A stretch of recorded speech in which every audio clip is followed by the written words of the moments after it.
시간 우리에게 주시는 하나님의 말씀은 마가복음 3장 31절에서 35절까지의 말씀입니다. 그때에 예수의 어머니와 동생들이 와서 밖에 서서 사람을 보내어 예수를 부르니 무리가 예수를 둘러앉았다가 여짜오되 보소서 당신의 어머니와 동생들과 누이들이 밖에서 찾나이다. 대답하시되 누가 내 어머니이며 동생들이냐 하시고 둘러앉은 자들을 보시며 이르시되 내 어머니와 내 동생들을 보라. 누구든지 하나님의 뜻대로 행하는 자가 내 형제요 자매요 어머니이니라. 아멘. 아멘. 1, 2부 말씀을 전해주시고 청년들이 많다는 이유로 3부를 다른 말씀을 갖고 올라오셨어요. 여러분들과 더 호흡하고 싶으셔서 우리 뜨거운 박수로 환영했으면 좋겠습니다.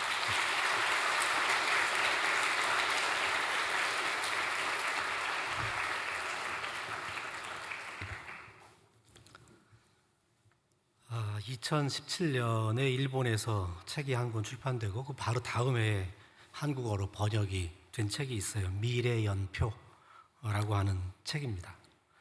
일본 발음으로도 비슷해요. 일본어를 못하던 미래노 낸표 비슷하죠. 이 책의 저자는요, 그 당시에 55세였던 산케이 신문의 논설위원이고 사회보장 정책 전문가라고 합니다. 카와이 마사시라는 분인데 이 책의 내용은 2020년부터 2042년까지 장차 벌어질 일본의 인구 감소 현황, 또 저출산, 고령화 이런 것들이 몰고 올 사회 변동을 예측하는 내용을 갖고 있고요. 어떻게 하면 이 문제를 해결할까 이런 내용을 담고 있는 작은 책입니다. 저자가 만든 이 미래의 연표에 따르면 2024년 지금이죠. 일본은 전 국민 3명 중에 1명이 65세 이상이 될 거다. 그리고 2033년 한 10년이 지나고 나면 3집 중에 1집은 빈집이 될 거다. 그리고 2040년쯤 되면 화장장이 부족할 거다. 이제 이런 예측들을 내어놓았습니다. 그런데 이런 책을 우리말로 번역한 분은 이런 이유 때문에 번역했다고 합니다. 이 미래연표가 일본 거지만 우리에게도 의미가 있는 것은요, 우리나라가 가만 보면 일본의 뒤를 약 10년에서 15년 정도 뒤늦게 따라간다 하는 이유 때문입니다. 다시 말하면 10년, 15년쯤 지나면 일본이 했던 걸 거의 따라가는 것 같은 이런 현상을 보여주기 때문에 이걸 한번 우리말로도 읽어보면 좋겠다 하는 마음으로 번역을 했다고 합니다. 사실 지금 우리도 마찬가지로 고민하고 있지 않습니까? 같은 문제죠. 저출산, 고령화를 막을 대책도 이렇게 저렇게 내놓아 보고 있습니다. 하지만 아직은 해결책이 보이지가 않지요. 시골로 귀농하거나 귀촌하는 젊은이들이 생겨나는 것도 사실이지만 도시 집중은 점점점 더 심해지고 있는 것도 현실입니다. 빈 집도 많이 생겨나지만 물론 학교 없는 마을, 초등학교가 없는 마을이 도처에 생겨나고 있는 것 우리가 다 알고 있는 내용들입니다. 제가 이 책을 몇 분들하고 같이 읽었습니다. 같이 읽고 토론을 했는데 이분들이 토론하고 나서 저한테 이렇게 말씀하시는 거예요. 아, 그러면 우리는 미래연표라는 데 앞에다가 교회자를 붙여서 교회 미래연표를 한번 만들어 보면 어떻겠느냐. 신앙적인 차원에서 장차 미래가 어떤 일이 벌어질지 한번 얘기해 보자는 거죠. 지난 세월 한국교회 연표, 자기 교회 자체 연표, 즉 우리 교회 연표 이런 것들 정리해 보면 향후 50년 한국교회 미래연표가 어떻게 나올지, 우리의 미래가 어떻게 될지 정말 궁금해지지 않겠습니까? 그런 재미삼아 아니면 그런 예측삼아 한번 해보자는 그런 제안을 들었습니다.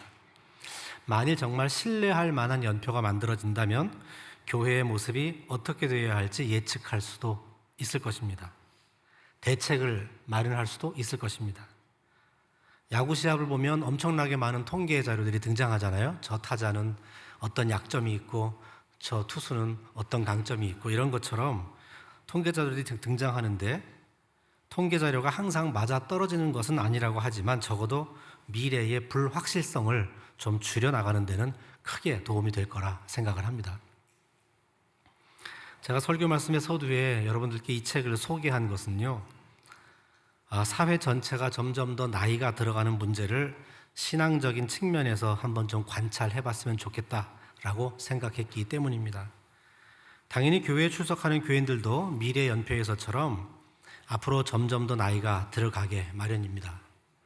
사는 동안에 많은 경험을 하고 많은 책을 읽고 많은 일을 하고 나이가 든 노인들에게는요, 사실 지혜가 있습니다.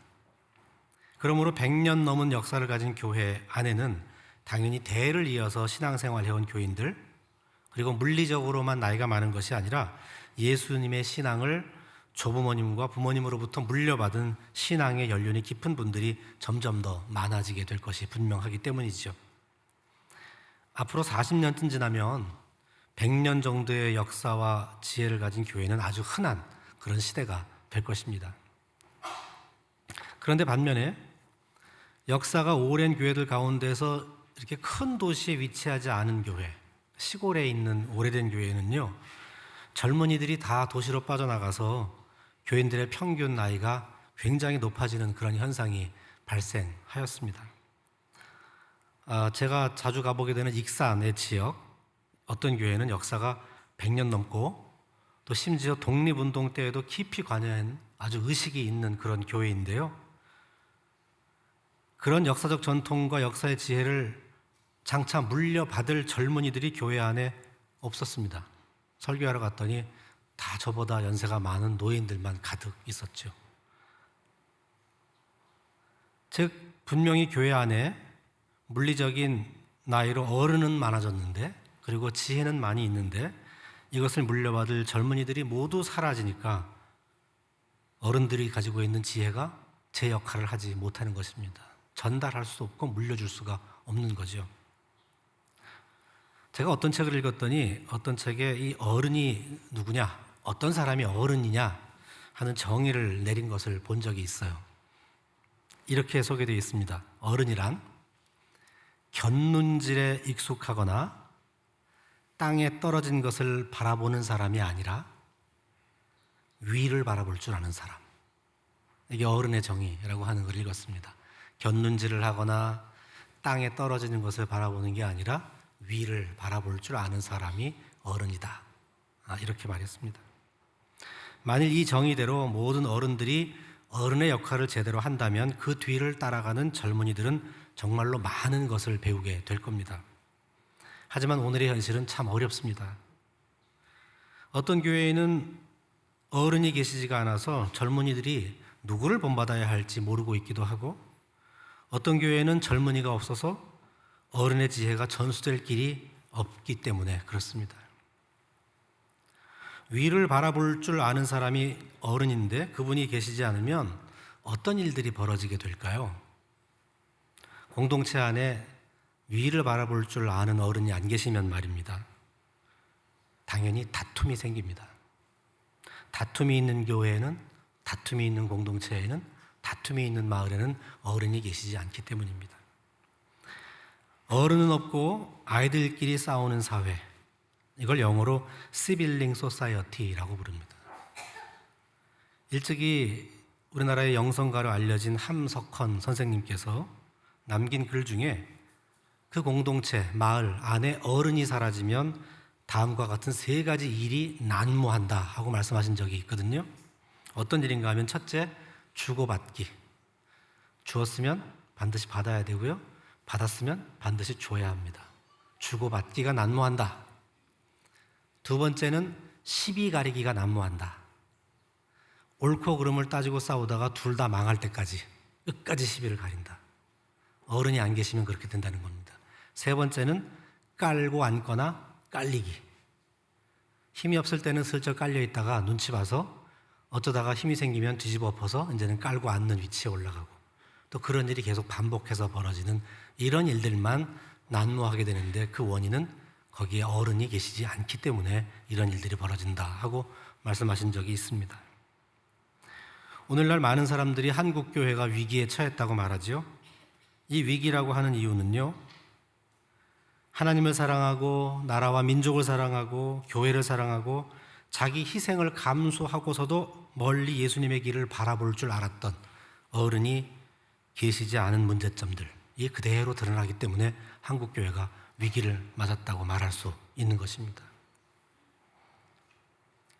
베이비붐 시대에 태어난 분들 1955년생부터 1962년생까지 69세에서 지금 62세, 어떻게 보면 아마 여기 계신 청년분들의 어머니 아버지보다 조금 더 나이가 많을까요? 비슷한 분도 계실 텐데, 이 베이비붐 세대에 살던 분들의 삶은 언제나 경쟁 일변되었습니다. 항상 경쟁했습니다.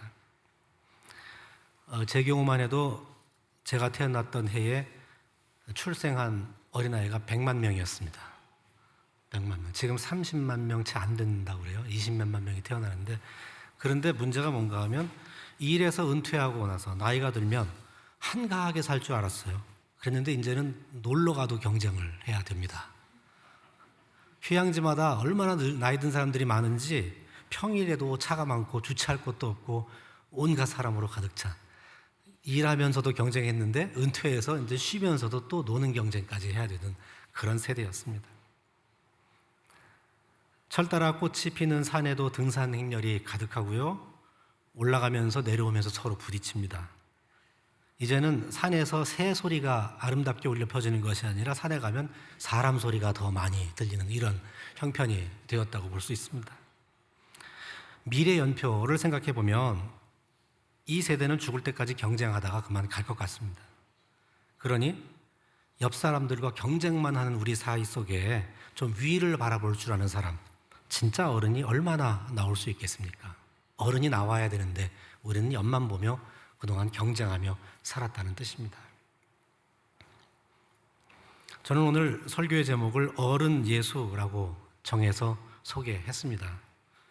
그런데 예수님은요, 물리적인 나이로 치면 겨우 33살을 살다간 청년입니다. 아마 여기 33살 되신 청년분들이 많이 계실 거라 생각을 하는데 33년밖에 못 살았습니다. 그러니까 속으로 저는 설교 제목을 겉으로는 어른 예수라고 그랬지만 속으로 생각하는 제목은 당연히 청년 예수입니다. 예수님은 부모가 된 적도 없고요, 자녀를 키워본 적도 없습니다. 그리고 뭐 좀 알만한 나이가 되니까 집을 떠났습니다. 집에서 나와 살았죠. 그러니까 부모님을 모시고 공경하고 이런 것과도 거리가 상당히 있는 그런 삶을 살았습니다. 이 마가복음 3장 31절 이하에는요, 어떤 내용인가 하면 예수님이 좀 유명해지니까, 제자들이 좀 생기고 나니까 예수님의 어머니와 동생들이 예수님을 찾아온 이야기, 찾아왔을 때 예수님께서 어떤 반응을 보였는지 하는 이야기입니다. 자세히 보면 이 이야기는 마태복음 12장에도 나오고요, 누가복음 8장에도 똑같이 나옵니다. 마태, 마가, 누가 세 복음서에 나온다는 이야기는요, 세 복음서가 모두 다 이 이야기를 굉장히 중요하게 생각했다는 뜻입니다. 별것 아닌 것 같은 내용 속에 어떤 중요함이 들어있을까요? 한번 생각해 볼 필요가 있죠. 예수님의 어머니와 동생들이 찾아왔을 때에 예수님께서는 제자들에게 둘러싸여서 강론 중이었습니다. 가르치고 있었죠.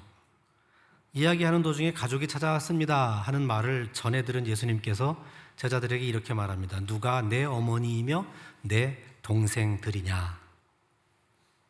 제 간절한 소원은요, 이걸 눈으로 읽지 않고 예수님의 목소리를 한번 들어봤으면 좋겠습니다. 눈으로 읽지 않고, 글이 아니라 소리로. 정말 몰라서 누가 내 어머니고 내 형제들이지? 이렇게 말씀했을까요?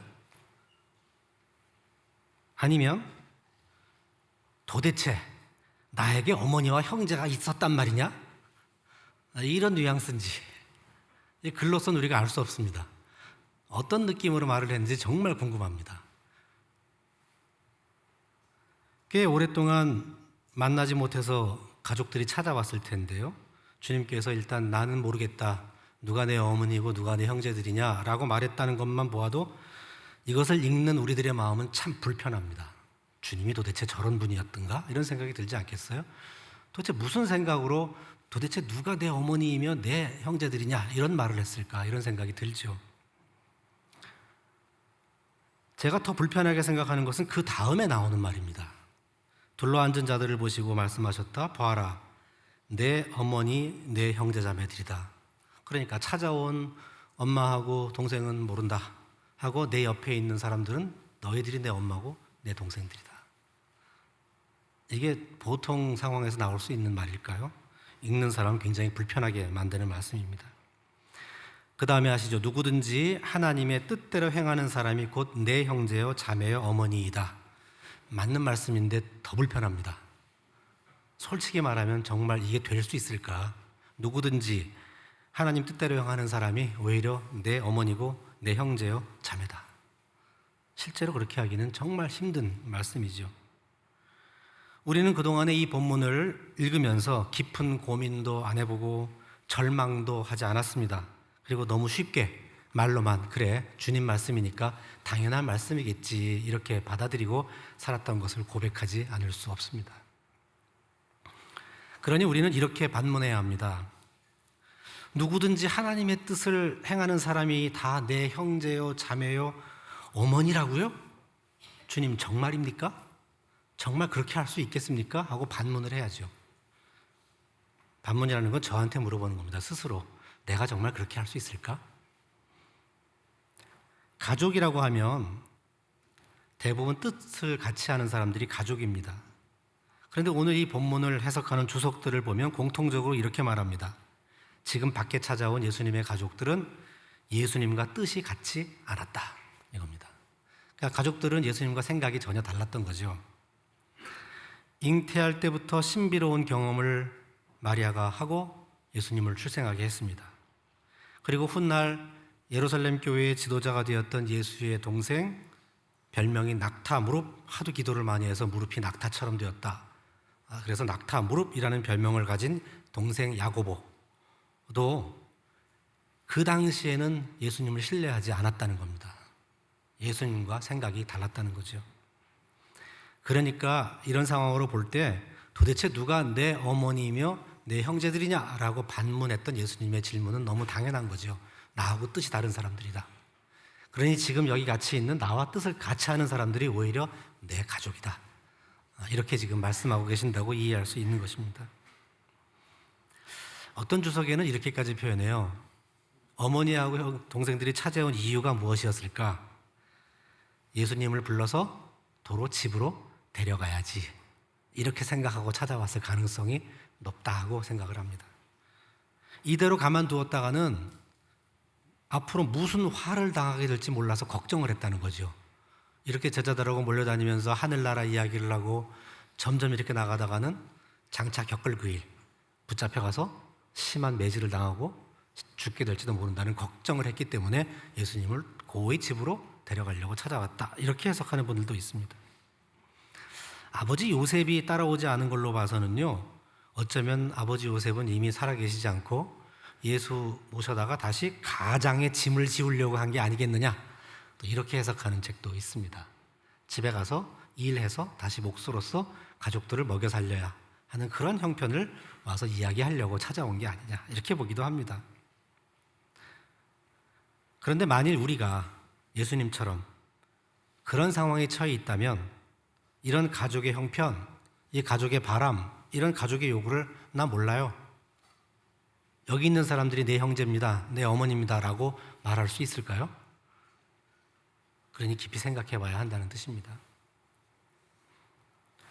사실 세 복음서에 똑같이 나오는 이 내용은요, 복음서 다 읽어보면 저자가 각각 다른 위치에다가 이 대목을 집어넣었습니다.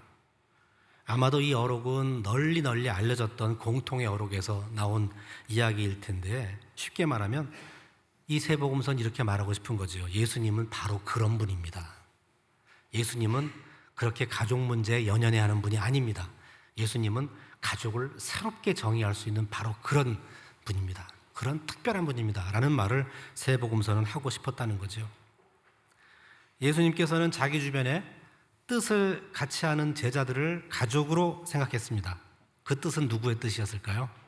바로 하나님의 뜻입니다. 우리가 하나님의 뜻대로 사느냐, 살고 싶다, 살게 해주십시오, 못 살았습니다, 기도할 때 많이 얘기하는데 바로 그런 하나님과 하나님의 뜻과 뜻을 같이 하는, 생각을 같이 하는 사람들이 모여서 예수님은 이게 바로 가족이라는 이야기를 하고 계시는 것입니다. 이것이 의미하는 것은 무엇일까요? 교회 일을 할 때 가족이 다른 요청을 하면 무시하라, 이런 뜻일까요? 주님은 이런 말도 하신 적이 있어요. 나보다 아버지나 어머니를 더 사랑하는 사람은 내게 적합하지 않고 나보다 아들이나 딸을 더 사랑하는 사람도 내게 적합하지 않다. 마태복음 10장 37절에 나오는 이야기입니다. 지금은 좀 덜 하지만 과거에는요, 이런 말들 때문에 가정의 불화가 참 많았습니다. 교회에 열심히 다니면서 교회 일을 우선으로 하는데 남편은 교회를 다니지 않습니다. 그러면 남편이 뭐라고 얘기를 하면 아내가 열심히 교회를 하면서 성경 말씀에 이렇게 써 있어요 하고 이걸 읽어줄 때 많이 써먹었던 대목입니다. 싸우게 되죠. 가정불화 생깁니다.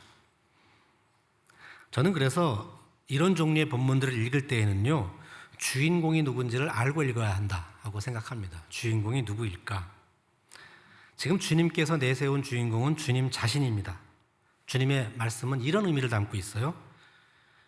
나는 하나님의 뜻을 행하는 너희들을 이제부터 내 형제, 내 자매, 내 어머니로 여긴다, 이 뜻입니다.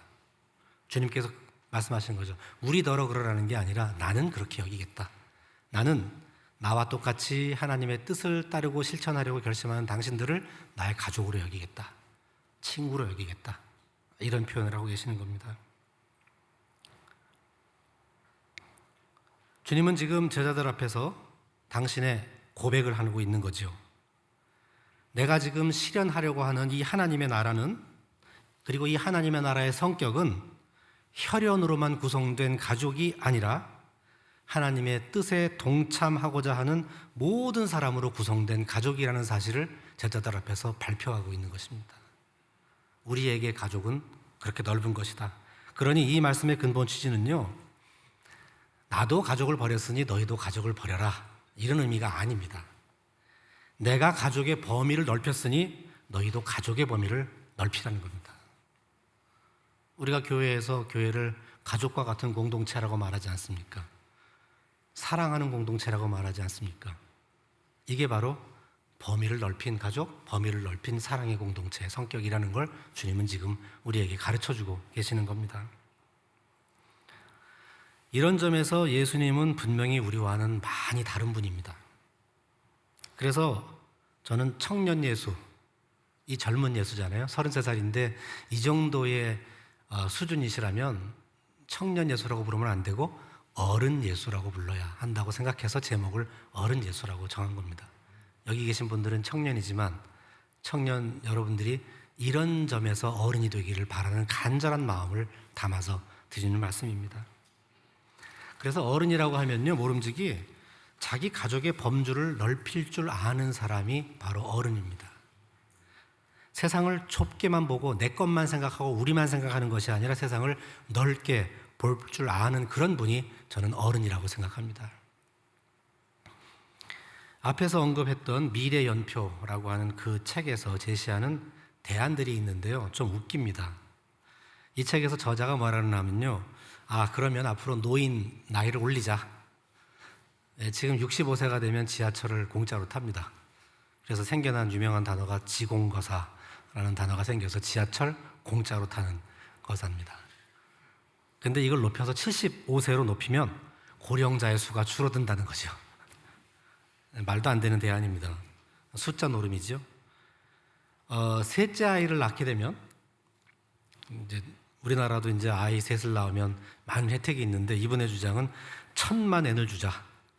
1,000,000엔이면 우리나라 돈으로 지금 거의 1억에 가까운 돈 아닙니까? 환율이 높을 때는 1억까지 갔었습니다. 지금 한 800, 900만 원 되는데, 8, 9천 되는데 셋째 아이를 낳으면 국가가 1,000,000엔을 줘야 한다. 이런 등등의 주장을 했습니다. 그런데 이런 방안들은 좀 웃기지요. 왜냐하면 미래연표에서 말하는 것은 일본 이야기라고 해서 자기 나라만 생각하는 연표입니다.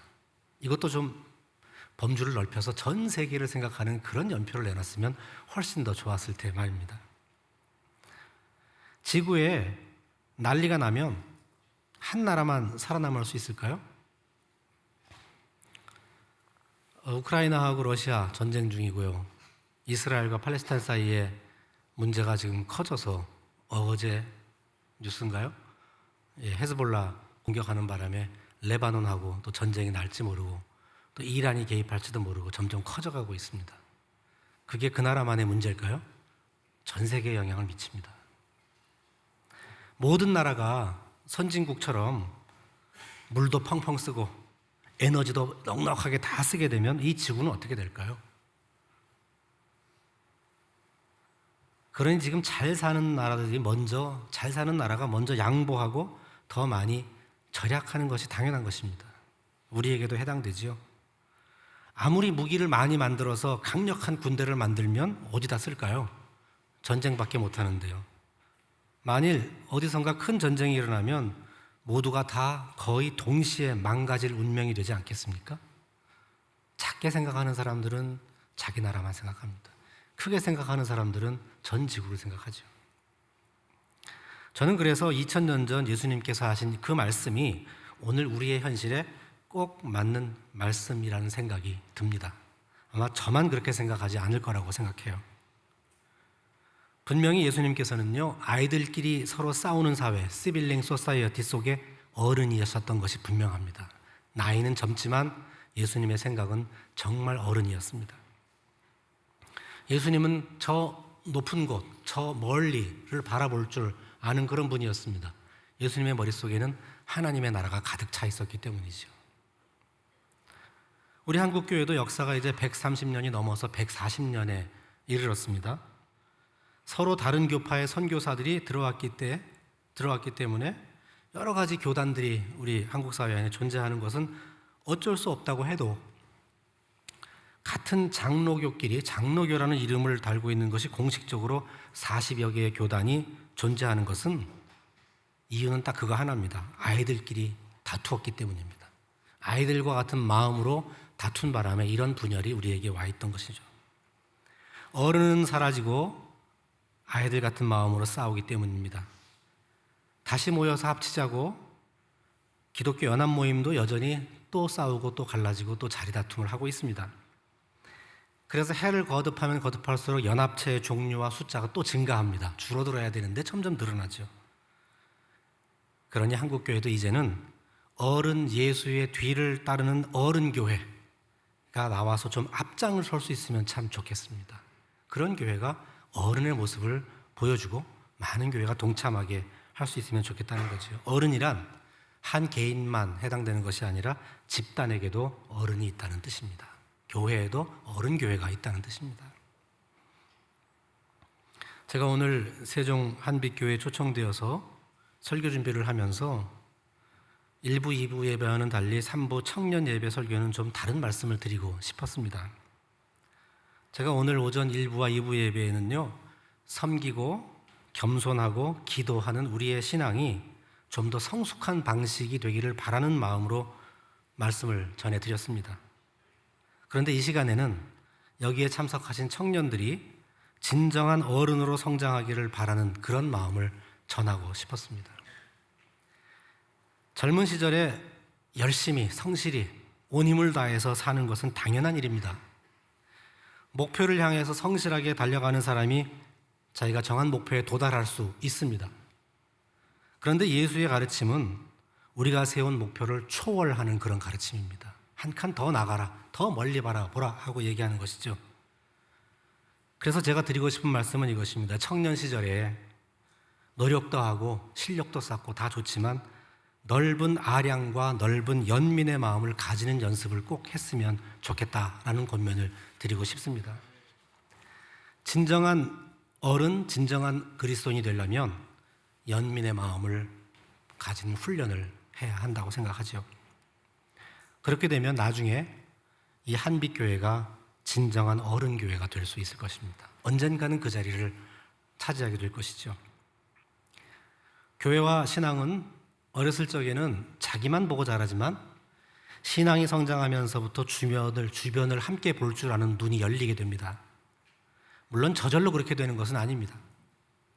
교회의 중직자들은 교회의 청년들이 어떤 생각을 하고 있는지를 눈을 열고 귀를 기울여 주어야 합니다. 그리고 중직자들이 먼저 진정한 어른의 모습을 보여줄 때 청년들도 장차 진정한 어른으로 성장할 수 있기 때문입니다. 교회는 교회 밖에서 들려오는 소리에도 민감할 줄 알아야 합니다. 그래야 진정한 어른 교회로서 이 사회의 아픈 곳, 사회의 힘든 곳을 위로해주고 도와줄 수 있기 때문에 그렇습니다.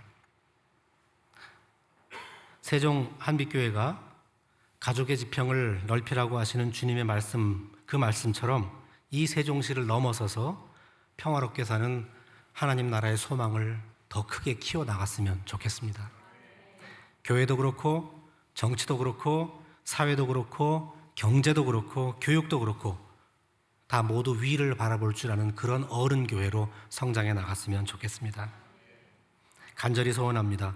누구든지 하나님 뜻을 행하는 사람이 곧 내 형제요, 자매요, 어머니다 라고 하시는 어른 예수의 말씀을 들으시면서 이 세종 한빛교회의 사역을 통하여 이 가르침이 온 세상에 널리 울려 퍼지게 되기를 간절히 소망합니다.